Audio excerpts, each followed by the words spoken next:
Good evening everyone. Welcome to the class. Welcome to NCERT Science NCERT class. Good evening everyone. सभी का स्वागत है. I hope आप लोग जमकर रिवीजन कर रहे हो, जमकर पढ़ाई कर रहे हो. तो आज की इस क्लास में हम काफ़ी इंपॉर्टेंट टॉपिक्स कवर करने वाले हैं. ह्यूमन सेंट्रल नर्वस सिस्टम के बारे में, एंडोक्राइन सिस्टम के बारे में, प्लांट्स कंट्रोल कोऑर्डिनेशन के बारे में. आज काफ़ी इंपॉर्टेंट टॉपिक्स हम साइंस में पढ़ने वाले हैं for your preliminary examination. Okay, so I welcome you all to this important session that we are going to conduct today.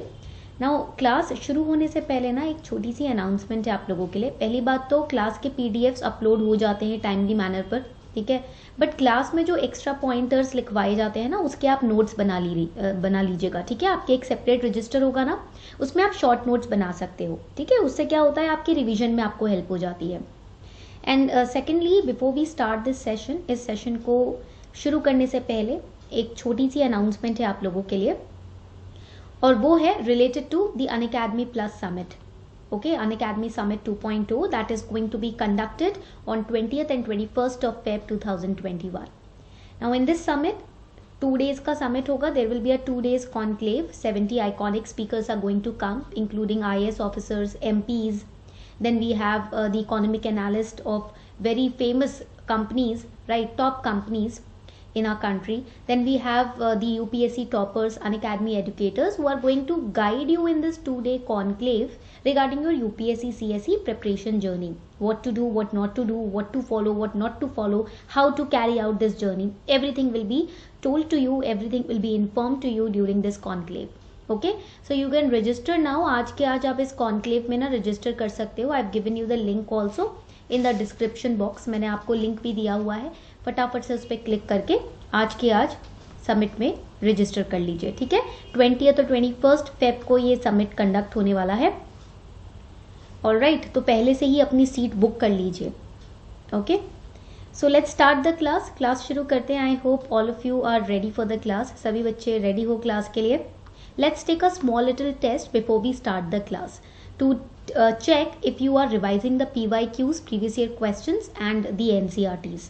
Okay, so read the question very carefully. The question is saying, which of the following statements are correct regarding the general difference between plant and animal cells? Plant cells have cellulose cell walls, the animal cells do not. Plant cells do not have plasma membrane unlike the animal cells which do. And mature plant cell has one large vacuole while an animal cell has many small vacuoles. Which option is correct? कौन सा option, कौन सा statement correct है, ठीक है. You have to identify which statement is or are correct. कौन सा statement correct है. ये क्वेश्चन मैंने लिया है 2020 के प्रीलिम्स के क्वेश्चन पेपर से. 2020 प्रीलिम्स क्वेश्चन पेपर. ये क्वेश्चन डायरेक्ट आपका आया था एनसीईआरटी से, क्लास 10th एनसीईआरटी, ठीक है. And page number science NCERT page number 61. Okay, so now first read the question carefully, then we will discuss the answer. पहले फटाफट से ना क्वेश्चन को केयरफुली पढ़ लीजिए, उसके बाद हम आंसर को डिस्कस करेंगे, ठीक है. So you have 20 seconds time to answer this question. इस क्वेश्चन को आंसर करने के लिए आपके पास 20 सेकेंड्स का टाइम है. फटाफट से आंसर कर लीजिए ये क्वेश्चन, देन उसके बाद हम इसके आंसर को डिस्कस करेंगे, ठीक है. We have studied this in the previous classes also. 2020 pre का क्वेश्चन है, एनसीईआरटी क्लास 10th पेज 61 से डायरेक्ट क्वेश्चन लिया गया है. Correct answer to this question is, it is C. Statement 1 and statement 3 are correct. Statement number 2 गलत है, it is incorrect. हमने last class में ही पढ़ा था ये. We studied in the last class only that the plant cells, in addition to the plasma membrane, they have another rigid outer covering which is known as cell wall. Okay, so statement 2 is incorrect. जब statement 2 is incorrect, then by elimination method we can eliminate statement 2.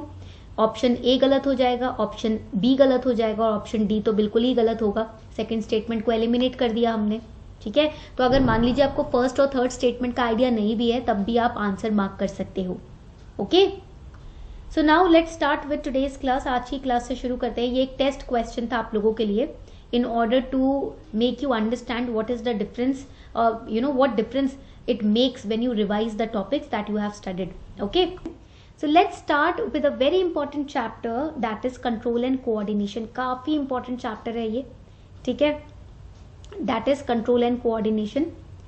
तो यहाँ पर जब हम control and coordination की बात करते हैं, आपको पता है आपकी बॉडी जो है वो कोऑर्डिनेशन में काम कर रही है. आपकी बॉडी के ऑर्गन्स, आपकी बॉडी की veins, every organ in your body, every when in your body is working in coordination और सिंक, ठीक है, सिंक्रोनाइजेशन में काम चल रहा है.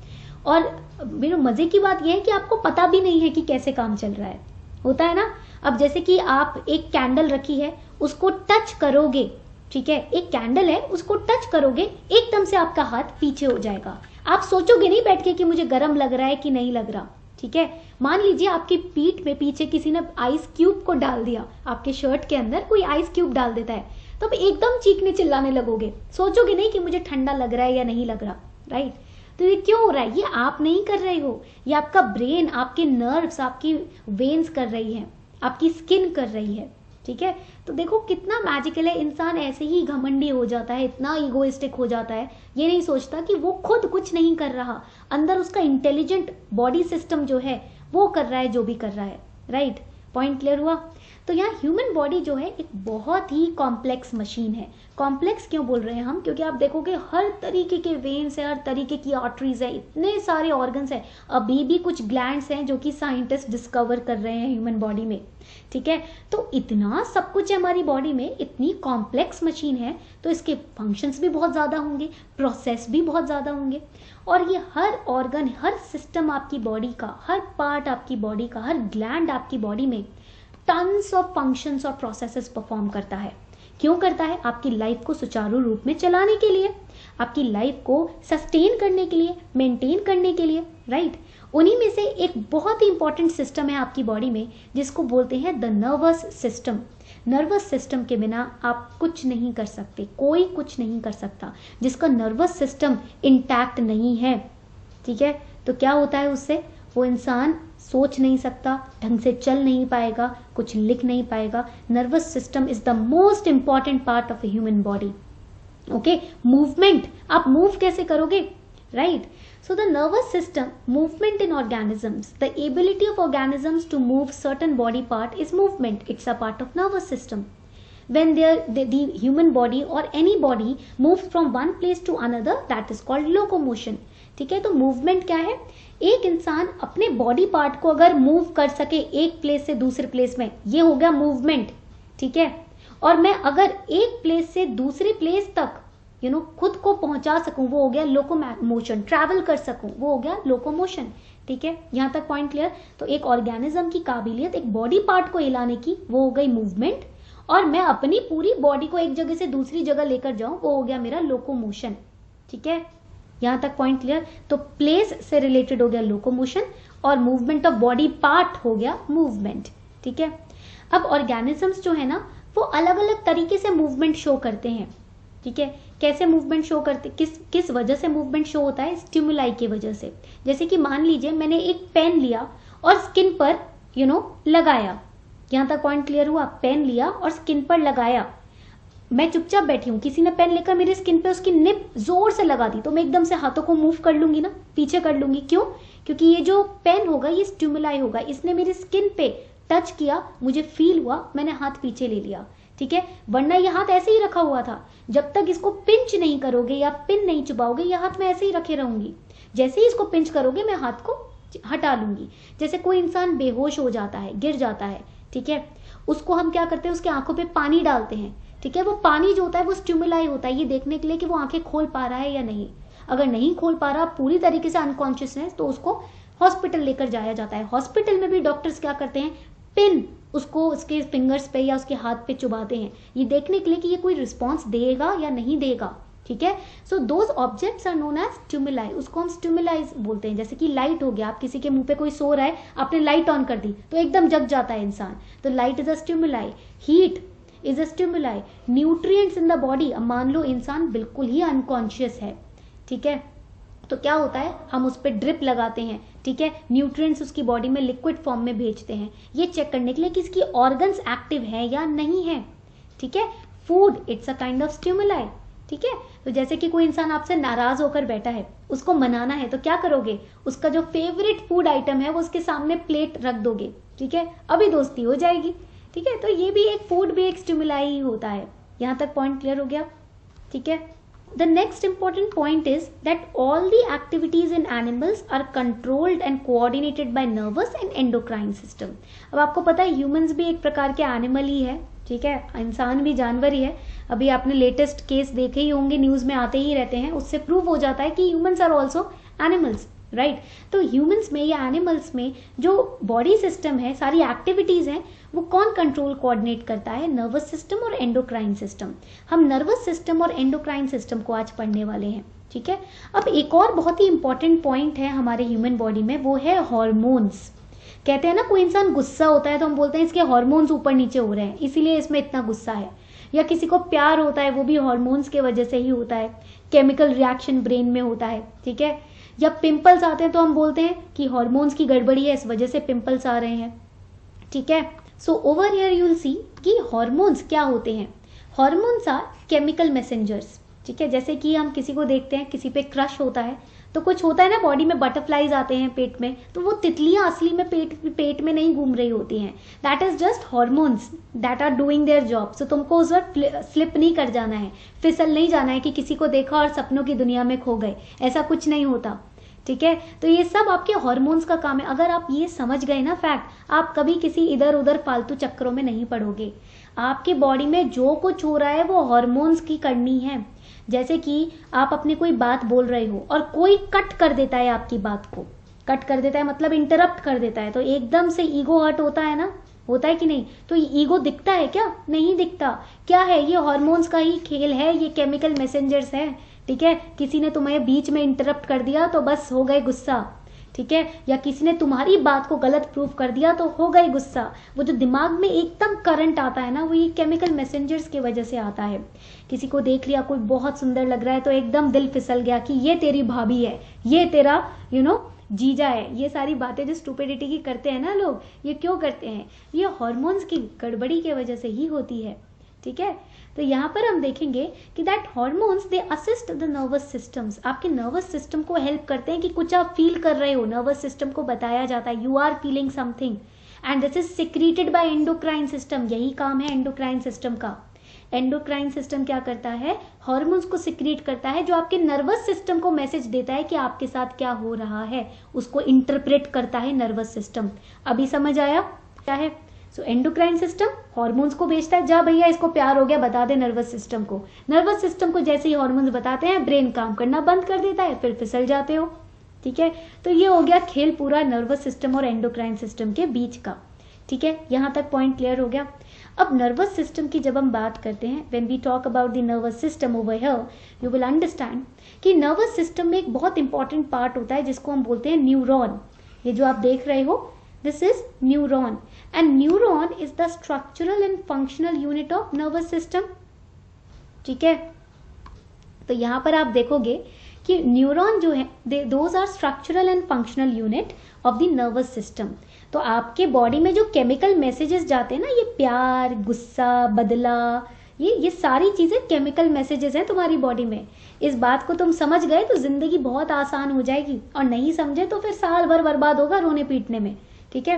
तो इस पॉइंट को समझ लो, तुम्हारी बॉडी में न्यूरॉन्स जो है इस केमिकल मैसेज को कैरी आउट करते हैं। यहाँ तो मैंने तुमको एक न्यूरॉन दिखाया है, इससे कनेक्टेड ऐसे सारे न्यूरॉन्स जो है वो आपस में कनेक्टेड होते हैं चेन की तरह, और ये क्या करते हैं, आपके अंदर जो भी केमिकल मैसेज बन रहा है, प्यार हुआ, क्रश हुआ, ये हुआ, वो हर तरीके की स्टुपिडिटी आपकी बॉडी में ये न्यूरॉन ही ट्रांसफर करते हैं, ठीक है। तो यहाँ पर आप देखोगे कि हर न्यूरॉन में 3 इंपॉर्टेंट पार्ट्स होते हैं जो बहुत इंपॉर्टेंट है प्रीलिम्स के लिए भी। वो है आपके डेंड्राइट्स। यहाँ आप देखोगे दीज आर द डेंड्राइट्स। इनका काम क्या होता है कि आपकी बॉडी में कोई इंपल्स जनरेट हुआ, मान लीजिए गुस्सा आया, मान लीजिए एकदम से किसी से जेलिसी हो रही है, बहुत जोर से, अचानक से किसी से बहुत चिढ़ हो रही है, कोई बहुत खुश है और तुम्हें चिढ़ हो गई है, वो सारे जो इंपल्स हैं, ट्रिगर्स हैं, वो न्यूरॉन्स जो है ना वो कैरी करते हैं। वो एकदम से जो होता है ना, ईगो एकदम से आ गया, आप कुछ अपने दोस्त से बात कर रहे हो, पीछे से किसी ने आके सर पे मार दिया, ठीक है, तो एकदम गुस्सा आता है ना कि बेइज्जती हो गई, क्यों मार दिया ऐसे, ठीक है, तो वो एकदम इम्पल्स जो जनरेट हुआ ना, वो भी आपके डेंड्राइट ही रिसीव करते हैं। इन डेंड्राइट्स को ही वो इम्पल्स मिलता है। मान लीजिए आपके सामने से द ओनली वन गुजरा या गुजरी, तो वो जो एकदम क्रश वाली फीलिंग होती है ना, वो बटरफ्लाई वाली feeling, butterfly in the tummy, वो भी डेंड्राइट ही कैरी करते हैं। मान लीजिए कि पड़ोसी आए हुए हैं घर में, ठीक है, और मम्मी ने आप ड्राइंग रूम से गुजर रहे हो और मम्मी ने उसी वक्त बोला कि ये तो बिल्कुल नालायक है, ये किसी काम की नहीं है, किसी काम का नहीं है, तो वो जो गुस्सा आता है ना, वो जो एम्बैरेसमेंट होती है, वो भी डेंड्राइट ही रिसीव करते हैं। ठीक है, या पापा ने उठा के चप्पल फेंक के मार दी अचानक, तुम टीवी देख रहे थे मस्त और पीछे से आई चप्पल, ठीक है, तो वो फीलिंग भी डेंड्राइट ही रिसीव करता है, वो इम्पल्स भी डेंड्राइट रिसीव करेंगे। ठीक है, इजी हो रहा है ना समझना, मुश्किल तो नहीं लग रहा। फिर होता है साइटोन, सोमा और सेल बॉडी। ठीक है, यहां पर आप देखोगे सेल बॉडी, ये है आपकी सेल बॉडी, इसको हम साइटोन भी बोलते हैं, सोमा भी बोलते हैं। ठीक है, सेल बॉडी का काम क्या होता है, अब जैसे तुम्हें पड़ गया चप्पल और चप्पल से आया एकदम से एम्बैरेसमेंट, गुस्सा, ठीक है, डेंड्राइट ने रिसीव कर लिया, अब वो डेंड्राइट भेजेगा सेल बॉडी में कि इंटरप्रेट कर ये क्या हुआ है इसको। ठीक है, डेंड्राइट इतना इंटेलिजेंट नहीं है कि उसे पता है इस बॉडी को क्या हुआ, नहीं, डेंड्राइट ने इंपल्स रिसीव किया, सेल बॉडी में भेजा और सेल बॉडी में गया, अब सेल बॉडी क्या करेगा, बताएगा, ओके मैं प्रोसेस कर रहा हूं, ये हुआ है, इस बेचारे को चप्पल पड़ी है, इस बेचारे को बुरा लग रहा है, गुस्सा आ रहा है, कुछ बोल भी नहीं सकता क्योंकि पापा है, कुछ बोलेगा तो दूसरी चप्पल फिर पड़ेगी, तो ये फीलिंग इसकी बॉडी में चल रही है, वो यहाँ पर प्रोसेस हो गया इम्पल्स। अब क्या होगा, थर्ड पार्ट आता है एक्सॉन। एक्सॉन हो गया ये वाला पार्ट, ये क्या करता है, इसी फीलिंग को ट्रांसमिट करेगा आपके ब्रेन तक। ठीक है, ये बताएगा ब्रेन को, देखो इसको चप्पल पड़ी अपने पिता से, डेंड्राइट ने ये मैसेज मुझे दिया है, अब इससे मैंने ये इंटरप्रेट किया है, ये इंफॉर्मेशन प्रोसेस की है कि इस बेचारे को गुस्सा आ रहा है, ये कुछ बोल भी नहीं सकता, तो क्या होगा, अगर कुछ बोलेगा तो इसके पेरेंट्स इसको दूसरी चप्पल फेंक के मारेंगे, ये सब चल रहा है इसकी बॉडी में। तभी वो एक्सॉन क्या करेगा, उस मैसेज को लेकर जाएगा ब्रेन तक, उसके बाद इंसान को समझ आएगा अरे मुझे गुस्सा आ रहा है। ठीक है, पॉइंट क्लियर। फिर तुम क्या बोलोगे, रिएक्शन करोगे, या तो तुम आर्ग्यू करोगे या वहां से भाग लोगे। ठीक है, ये दो चीजें होगी जो तुम्हारी ब्रेन तुम्हें करने को बोलेगी, या तो बेटा पतली गली पकड़ के भाग लो वरना आज पापा दूसरी चप्पल भी मारने वाले हैं, या फिर आर्ग्यूमेंट करो, अगर लगता है कि पापा आज दूसरी चप्पल नहीं फेंकेंगे, खराब हो गई है चप्पल, टूट गई है, तो आर्ग्यूमेंट कर लो। ठीक है, पॉइंट क्लियर, उस चप्पल को उठाओ, हाथ में दो और भाग लो वहां से। ओके, समझ आ गया फंक्शन क्या है इस न्यूरॉन का। सो ओवर हियर एक्सॉन में बी माइलिनेटेड और non myelinated, this is very important. Myelinated का मतलब क्या होता है, myelinated means when the axon is myelinated that means impulse transmission is faster. When it is non myelinated then it takes time for the axon to send the message to your brain. Okay, this is the basic difference, ये आपका basic difference हो जाता है। ठीक है, यहां तक point clear हो गया। तो ये है आपका नर्वस सिस्टम, यहां पर आप देख सकते हो, we have peripheral nervous system, then we have central nervous system. Central nervous, आपके जो नर्वस सिस्टम है ना, उनके भी दो टाइप्स हैं। ठीक है, पेरिफेरल हो गया आपका, सेंट्रल नर्वस सिस्टम हो गया। सेंट्रल नर्वस सिस्टम फर्दर दो पार्ट्स में डिवाइडेड है, ब्रेन एंड स्पाइनल कॉर्ड। अब देखो स्पाइनल कॉर्ड जो है ना, ये मेडिकल साइंस में भी काफी इंपॉर्टेंट पार्ट है आपकी बॉडी का। ठीक है, और ये स्पिरिचुअली भी बहुत इंपॉर्टेंट पार्ट है आपकी बॉडी का। बोला जाता है कि जो आपका स्पाइनल कॉर्ड होता है ना, वो it acts as a link between you and the universe. Okay, it's a central part of your body, ये आपकी बॉडी का सेंट्रल पार्ट है। And if it is straight, अगर ये स्ट्रेट है, स्पाइनल कॉर्ड अगर स्ट्रेट है, इसीलिए बोला जाता है स्ट्रेट बैठो, ऐसे नहीं बैठना चाहिए, स्ट्रेट बैठना चाहिए। तो अगर आप स्ट्रेट बैठते हो, उससे आपकी मेडिटेशन या योगा प्रैक्टिस जो है वो और इफेक्टिवली होती हैं। ठीक है, all your meditative practices, yoga practices, they get enhanced because of the straightness of your spinal cord. Plus spiritually it is related to some chakras also, वो that is for another day, we'll discuss that. ठीक है, हम art and culture या history की class में उसको discuss करेंगे, but spinal cord medically and spiritually is very important part of your body. Make sure that you sit straight every time. Okay, then peripheral nervous system is divided into two parts, autonomic and somatic. इन्हीं nervous system को हम एक एक करके पढ़ने वाले हैं अपनी upcoming slides में. Okay, so over here first we are going to start with the central nervous system. सबसे पहले हम start करने वाले हैं central nervous system से. ठीक है, ये डायग्राम आप लोगों ने सभी ने स्कूल में बनाया होगा, और 10th में बनाने में इस डायग्राम को बड़ी आफत होती थी। ठीक है, पॉइंट क्लियर हो गया। तो इस डायग्राम को बनाने में एक बड़ी आफत आती थी 10th क्लास में बोर्ड्स में, ठीक है, बट इजी था डायग्राम, अगर 1-2-3 बार प्रैक्टिस कर लो then it was easy. Okay, so over here the central nervous system, जब हम सेंट्रल नर्वस सिस्टम की बात करते हैं, it comprises of different elements. एक तो ब्रेन आता है इसमें और एक स्पाइनल कॉर्ड आता है, दो बेसिक यूनिट्स हैं आपकी बॉडी में, brain and spinal cord, which forms a part of your central nervous system. All right, and in the brain we have different elements. This is important for prelims. We have cerebrum. Brain में हमारे पास पहला होता है cerebrum. Cerebrum क्या काम करता है? It is responsible for your speech. आपकी स्पीच को कंट्रोल करता है। आप प्रॉपरली, जैसे मैं प्रॉपरली बोल पा रही हूँ ना, वो मेरे सेरेब्रम की फंक्शनिंग की वजह से बोल पा रही हूँ, ठीक है। देन द विजुअल प्रोसेसिंग, आप जो देख रहे हो उसको प्रोसेस कर पा रहे हो, आपको दिख रहा है properly, that is because of cerebrum.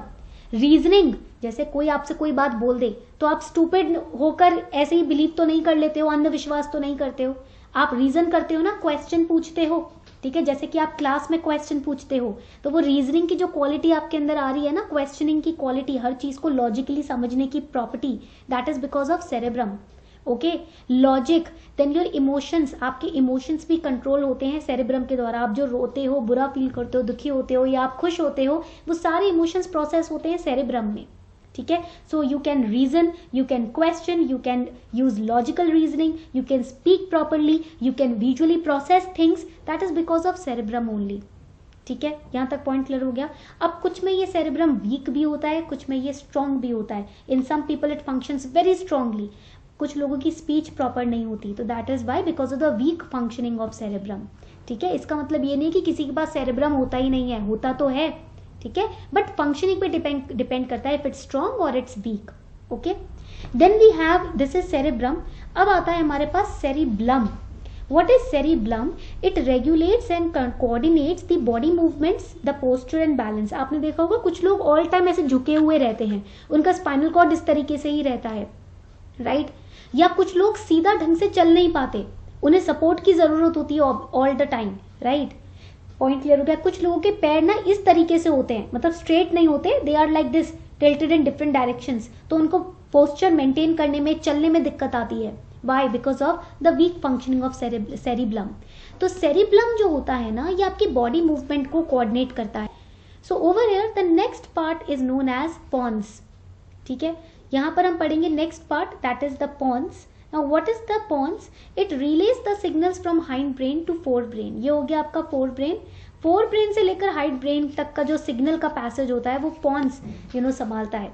Fore brain क्या मैसेज दे रहा है उसे हाइंड ब्रेन तक लेकर जाते हैं, हाइंड ब्रेन क्या मैसेज दे रहा है फोर ब्रेन तक जाता है। ये मैसेज ट्रांसमीटर होता है आपका बीच में pons. This is the hind brain, this is the fore brain, दोनों के बीच का मैसेज ट्रांसमीटर होता है आपका पॉन्स, ठीक है। Point clear. Then we have medulla oblongata. This one over here is the medulla oblongata. It controls all the involuntary movements. जैसे कि आप सांस ले रहे हो, वो आपकी मर्जी से तो नहीं ले रहे हो ना, वो तो आप नेचुरली ले रहे हो, ठीक है। जैसे कि आपका BP, that is also not because of your, not in your control, right. आपकी हार्ट बीट आपके कंट्रोल में तो नहीं है ना, आप तो नहीं बोलते चलो बस 10 घंटे आज हार्ट बीट करते हैं, बीच में 5 मिनट का ब्रेक ले लेंगे, ऐसा तो नहीं होता ना। आप उल्टी करते हो तो उसको रोक नहीं सकते, जब उल्टी आ रही होती है तो वो निकल के ही मानती है, you can not stop it. इसलिए कई बार बच्चे बेचारे पब्लिक ट्रांसपोर्ट में भी उल्टी कर देते हैं। रोक थोड़ी सकते हो कि चलो अभी रुक जाते हैं, 1 घंटे बाद उल्टी करेंगे, ऐसा तो नहीं होता ना। इनवॉलंटरी फंक्शन है ये, इनवॉलंटरी मूवमेंट है।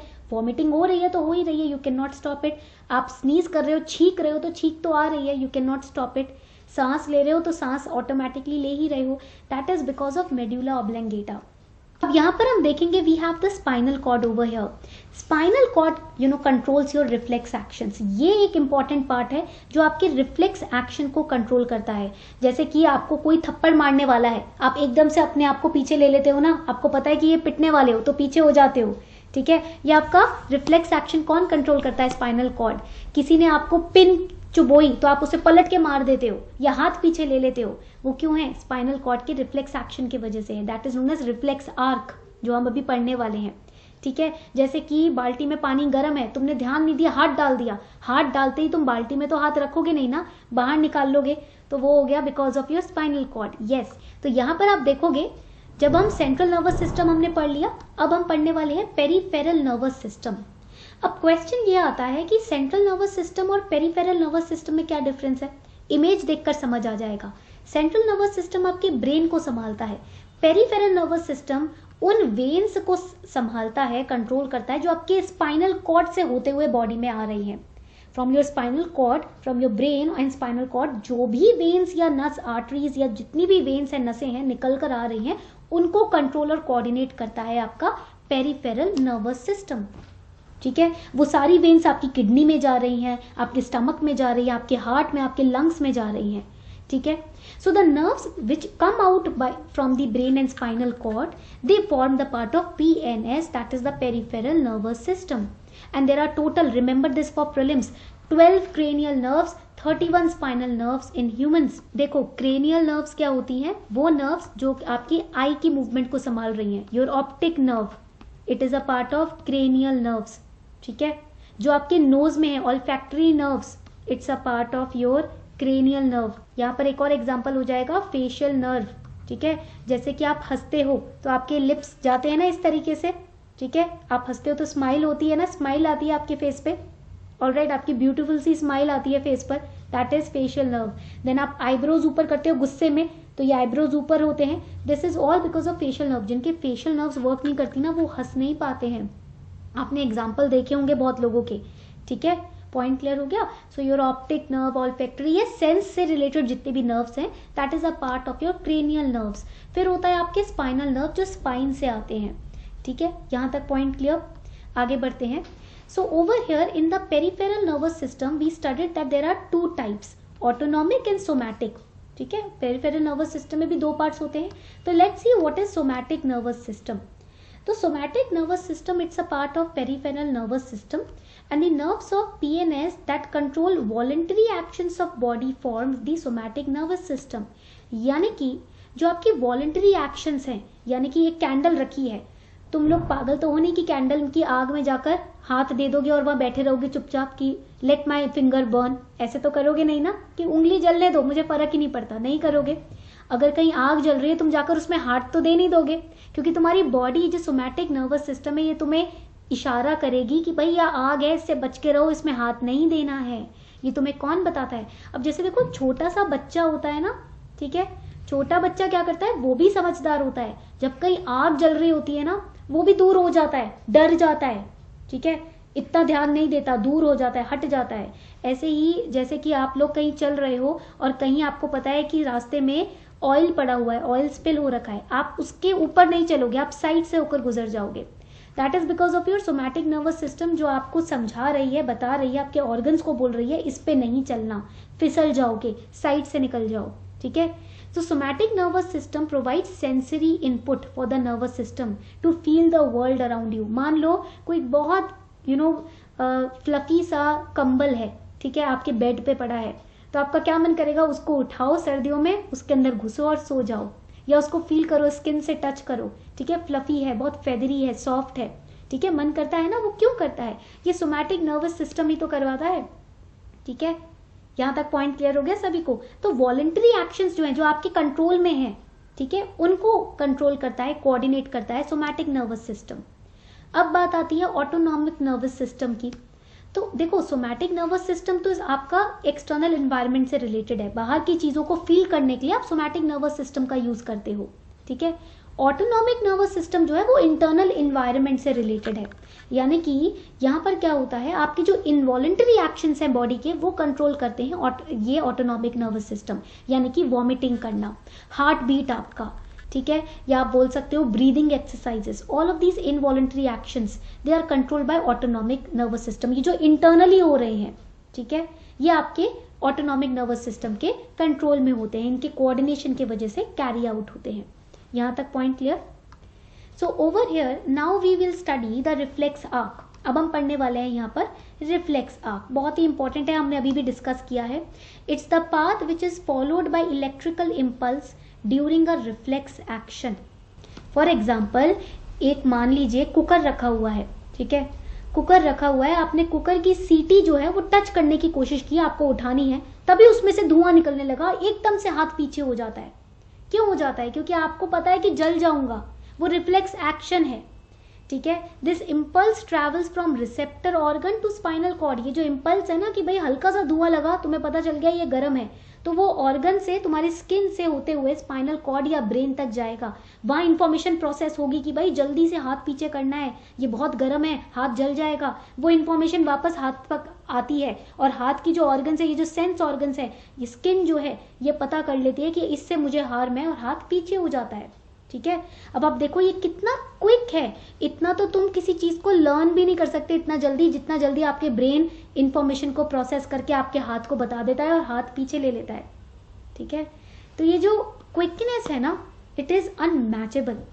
ओके, यहाँ तक पॉइंट क्लियर हो गया। इसी को बोलते हैं रिफ्लेक्स आर्क। ये आपने डायग्राम देखा होगा अपनी एनसीईआरटी में। खैर इस डायग्राम को लर्न करने की जरूरत नहीं है, but yes it is very important. ठीक है। तो ये थे आपके important parts of the animal nervous system. अब बात आती है प्लांट्स की। सबसे पहले ये समझना जरूरी है कि प्लांट्स में ना इतना कॉम्प्लेक्स सिस्टम नहीं होता जैसे इंसानों में है ना। प्लांट्स में इतना कॉम्प्लेक्स सिस्टम नहीं है। तो प्लांट्स में क्या है, प्लांट्स में कंट्रोल कोऑर्डिनेशन कैसे होता है, हॉर्मोन्स की वजह से होता है। There are hormones in plants body which controls and coordinates all these steps, all these processes, all these movements. For example, we have auxin. Auxin का function क्या होता है, it helps in growth of the plant tissues. Then we have cytokines. अब cytokines बहुत important है, कम से कम 5 बार पूछा जा चुका है ये PYQ में। ठीक है। तो cytokines promotes the cell division and it delays the aging of cells. Then we have gibberellins. Gibberellins means it processes the growth of stems and it starts the seed germination. जैसे कि आप रात को sprouts को भिगो दो, तो सुबह आप देखोगे उसमें व्हाइट कलर का कुछ बड निकलने लगता है। तो वो कैसे होता है, ये गिब्रेलिन्स की वजह से होता है। ठीक है। It promotes flowering also. And abscisic acid it inhibits growth, यानी कि it increases growth and it causes the wilting of leaves as well. तो यहाँ पर आप देखोगे नेक्स्ट प्लांट हार्मोन होता है ethylene, which helps in ripening of the fruits. जब फ्रूट्स पकते हैं ना, वो इथाइलिन की वजह से पकते हैं और इसी को ज्यादा यूज किया जाता है आर्टिफिशियली पकाने के लिए फ्रूट्स को। ठीक है, हरा भरा दिखाने के लिए। तो ये ज्यादा यूज करोगे मात्रा में, ये प्लांट हार्मोन्स हैं जो बाहर से भी एक्स्ट्रा भी दिए जाते हैं प्लांट्स को, फ्रूट्स को, वेजिटेबल्स को ग्रो अप करने के लिए। ठीक है। यहाँ तक पॉइंट क्लियर हो गया सभी को? Let me know in the comment section. Okay. अब देखो प्लांट्स में ना 2 तरीके की मूवमेंट्स होती है। एक तो होती है नास्टिक मूवमेंट, एक होती है ट्रॉपिक मूवमेंट। ओके। सो 2 तरीके की मूवमेंट हमने पढ़ी, nastic movement and tropic movement. Nastic movement क्या होती है, ये ग्रोथ से रिलेटेड नहीं होती, ये एनवायरमेंटल स्टिमुलाई है। दैट मीन्स अगर टच मी नॉट प्लांट को आप टच करो तो वो एकदम बंद हो जाता है ना। It responds to the touch, right. Touch me not को आप टच करोगे बंद हो जाएगा। ये रिस्पॉन्ड करता है टच से, स्टिमुलाई से, एक्सटर्नल स्टिमुलाई से। तो nastic movement is not related to growth. इसमें कोई प्लांट की ग्रोथ नहीं होती है इस मूवमेंट में, इसमें बस वो रिस्पॉन्ड करता है। आप जो एक्शन करोगे उससे वो रिस्पॉन्ड करेगा। So here direction of response is not dependent on direction of stimuli. For example this is the touch me not plant, आपने यहां से टच किया तो वो यहीं से बंद नहीं होगा, वो दूसरे डायरेक्शन में चला जाएगा, इट विल चेंज डायरेक्शन। तो स्टिमुलाई का जो डायरेक्शन है वो डायरेक्शन में रिस्पॉन्ड नहीं करेगा ये plant, it will respond in another direction. ठीक है। So that is the nastic movement and the movement of touch me not plant is known as thigmonastic movement. Thig का मतलब है टच, नास्टिक का मतलब तो मैंने आपको बता दिया, थिग्मो का मतलब हो जाएगा touch. Okay. So touch me not का जो मूवमेंट होता है वो आपका थिग्मोनास्टिक मूवमेंट होता है। ये पॉइंट आपको याद रखना है प्रीलिम्स के लिए। This point you have to remember for prelims. इस पॉइंट को लिख लीजिए, mimosa pudica is the scientific name of touch me not. Okay. चलो आगे बढ़ते हैं towards the tropic movement. Tropic movement की तरफ जाते हैं। So tropic movement is growth related movement. ये जो मूवमेंट है वो तो आपका ग्रोथ रिलेटेड ही होता है and it occurs in response to environmental stimuli. ठीक है। अब यहाँ पर क्या है, फॉर एग्जाम्पल लाइट के स्टिमुलस से फोटोट्रॉपिक मूवमेंट होता है। When the roots they move away from the light, वो नीचे जाती हैं, ठीक है, सॉइल में, and the stems they move towards the light. जो प्लांट्स की टहनियां हैं वो लाइट की तरफ बढ़ती हैं। Geotropic movement gravity dependent. इसमें क्या होता है, इसको हम जियोट्रॉपिक मूवमेंट को ना जियोट्रॉपिज्म या ग्रेविट्रॉपिज्म भी बोलते हैं। इसके अंदर क्या होता है, जो रूट्स हैं वो ग्रेविटी से रिस्पॉन्ड करती है, यानी कि नीचे की तरफ बढ़ती हैं, जिसको हम पॉजिटिव जियोट्रॉपिज्म बोलते हैं। और जो शूट है, यानी कि मिट्टी से ऊपर का जो पार्ट है प्लांट का, वो ऊपर की तरफ ग्रेविटी से ऑपोजिट डायरेक्शन में ऊपर बढ़ता है, that is negative geotropism. Okay. Then we have chemotropic movement chemical dependent, hydrotropic movement water dependent, thigmotropic movement touch dependent. ये डिफरेंट एग्जांपल्स है आपके ट्रॉपिक मूवमेंट के। So here the direction of response is dependent on direction of stimulus. ऊपर से धूप आ रही है तो जो प्लांट्स के शूट्स हैं वो ऊपर की तरफ बढ़ेंगे, ठीक है, यहां तक पॉइंट क्लियर हो गया। तो ये आपका ट्रॉपिक मूवमेंट होता है, this is the tropic movement. All right, now we are going to start from the endocrine glands. Endocrine glands जो हैं उसको हम ईजीज भी बोलते हैं, ओके। तो यहाँ पर आप देखते हो एंडोक्राइन ग्लैंड्स की हम जब बात करते हैं, when we talk about the endocrine glands, it controls, ये जो एंडोक्राइन ग्लैंड्स हैं ये आपके सारे सिक्रीशंस को कंट्रोल करता है। जैसे कि मैंने फर्स्ट स्लाइड में आपको बताया था, हार्मोन्स जब सिक्रीट होते हैं उसको कौन कंट्रोल करता है? एंडोक्राइन ग्लैंड, ठीक है। सिमिलरली एंडोक्राइन ग्लैंड्स में ना अलग अलग पार्ट्स होते हैं। For example we have pituitary gland, we have thyroid gland जो कि यहाँ थ्रोट में प्रेजेंट होता है, we have the ductless gland, ठीक है। ये डिफरेंट ग्लैंड्स हैं। For example first we are going to start with the pituitary gland which is found over here. आपके ब्रेन में ना, ब्रेन के बेस में एक छोटा सा मटर के साइज में ग्लैंड होता है, pea sized gland we have, that is pituitary. अब ये मत समझ लेना कि क्योंकि ये इतना छोटा सा होता है तो इसकी क्या ही जरूरत होगी, क्या ही इंपॉर्टेंस होगी इसकी। ये बहुत इंपॉर्टेंट है, ये आपकी बॉडी में ग्रोथ हार्मोन को रिलीज करता है। अगर ये कम रिलीज हुआ तो इंसान बौना हो जाता है, ड्वार्फिज्म होता है एक इंसान में। तो इसका मतलब है कि पिट्यूटरी ग्लैंड ने ग्रोथ हार्मोन को कम रिलीज किया। अगर ज्यादा सिक्रीट हो जाता है तो इंसान खली बन जाता है। समझ रहे हो? ये छोटा सा मटर की शेप का ग्लैंड कितना इंपॉर्टेंट है, ठीक है। इसकी इंपॉर्टेंस को इग्नोर मत करना। छोटा पैकेट बड़ा धमाका है ये, ठीक है। पिट्यूटरी ग्लैंड अगर ये ग्रोथ हार्मोन को कम सिक्रीट करे तो इंसान में ड्वार्फिज्म की दिक्कत हो जाती है। अगर ज्यादा सिक्रीट कर दे तो इंसान जाइगेंटिक हो जाता है, यानी कि खली बन जाता है। तो ये बैलेंस्ड में सिक्रीट होना चाहिए। And it controls all the secretions of all other endocrine glands, ठीक है। हो गया पॉइंट यहां तक क्लियर? अब बात करते हैं दूसरे एंडोक्राइन ग्लैंड की, जो है थायराइड ग्लैंड। ये होता है आपके थ्रोट में प्रेजेंट, यहाँ ओवर हियर, ठीक है। And here it is a butterfly shaped gland, आप देख सकते हो। It is located in the throat. And ये किस तरीके का सिक्रीशन निकालता है? इट सिक्रीट्स थायरॉक्सिन, ठीक है। थायरॉक्सिन सिक्रीट करता है। और थायरॉक्सिन का काम क्या होता है? It regulate the metabolism of your body. आपको पता है अगर बॉडी का मेटाबॉलिज्म वीक हो तो एक्टिवली इंसान काम नहीं कर पाता, हमेशा लेजी, टायर्ड, वीक महसूस करता है। आपका मेटाबॉलिज्म पे डिपेंड करता है आपका quality of work, okay. So thyroxine regulates the metabolism. And अगर ये कम सिक्रीट होता है तो आपको गॉइटर की प्रॉब्लम हो सकती है। इनलार्ज्ड थ्रोट आप देखते हो, that is because of goitre, ठीक है। थायरॉक्सिन जब कम सिक्रीट होता है। And iodine is required to synthesise thyroxine. Synthesise का मतलब प्रोड्यूस। अगर बॉडी में आयोडीन की कमी कम है तो थायरॉक्सिन कम सिंथेसाइज होगा, कम प्रोड्यूस होगा। तो आयोडीन लेवल आपका स्ट्रांग होना चाहिए, बॉडी में अच्छा होना चाहिए, ठीक है। Then we have ductless glands, they secrete hormones into the blood stream in the humans. Hormones के बारे में तो हम पढ़ ही चुके हैं, ठीक है। Then the next endocrine gland is pancreas. Pancreas हमने अपनी फर्स्ट क्लास में भी, एनसीईआरटी के फर्स्ट सेशन में भी पढ़ा था, that this leaf like gland over here, ये जो येलोइश एरिया आप देख रहे हो ना पत्ते की शेप में, जो स्टमक के नीचे होता है, वो आपका पैंक्रियाज कहलाता है। And this is important for prelims that pancreas are both endocrine and exocrine gland. ये एंडोक्राइन भी होता है, एक्सोक्राइन भी होता है। As endocrine gland its function is to produce insulin and glucagon, ठीक है। एंडोक्राइन ग्लैंड होने के नाते ये इंसुलिन प्रोड्यूस करता है और ग्लूकागोन प्रोड्यूस करता है। और ये दोनों ही जो सिक्रीशंस हैं ये आपकी बॉडी में ब्लड शुगर लेवल को रेगुलेट करते हैं, ठीक है। फिर बात आती है एक्सोक्राइन ग्लैंड होने के नाते इसका क्या फंक्शन है? तो एक्सोक्राइन ग्लैंड होने के नाते ये its function is to secrete enzymes to break the proteins, lipids, carbohydrates in your food. आप जो भी खाना खाते हो उसमें प्रोटीन, लिपिड होता है, कार्बोहाइड्रेट होता है, हमने फर्स्ट क्लास में पढ़ा था। उसको ब्रेक डाउन करने के लिए जिम्मेदार होता है pancreas as the exocrine function. It breaks down the lipids in your body, okay. And अगर इस पैंक्रियाज से इंसुलिन अगर इनसफिशिएंट अमाउंट में प्रोड्यूस हुआ तो इससे क्या हो जाता है? डायबिटीज हो जाती है, ओके। तो ये बहुत इंपॉर्टेंट पॉइंट्स है आपकी बॉडी के जो आपको पता होने चाहिए. You should know about these points, these are very important. Okay, so this was your today's class. ये थी आपकी आज की क्लास. आई होप आपको आज की क्लास पसंद आई हो. Please let me know if you really enjoy today's class. Informative थी, आपको समझ आया, ऐसा तो नहीं था कि कुछ पल्ले नहीं पड़ा, समझ आया, बॉडी के बारे में नई इन्फॉर्मेशन पता चली. See as a UPSC aspirant ना, you are not just cramming things. ये मत समझना तुमको पढ़ना है क्योंकि एग्जाम देना है, नहीं. तुम पढ़ रहे हो क्योंकि तुम्हें नॉलेज मिल रही है जो हर एक को नहीं पता होती.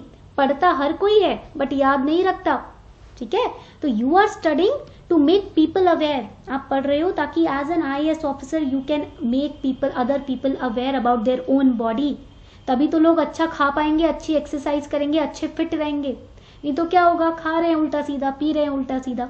ठीक है, so make sure that you use your social media platform to spread awareness.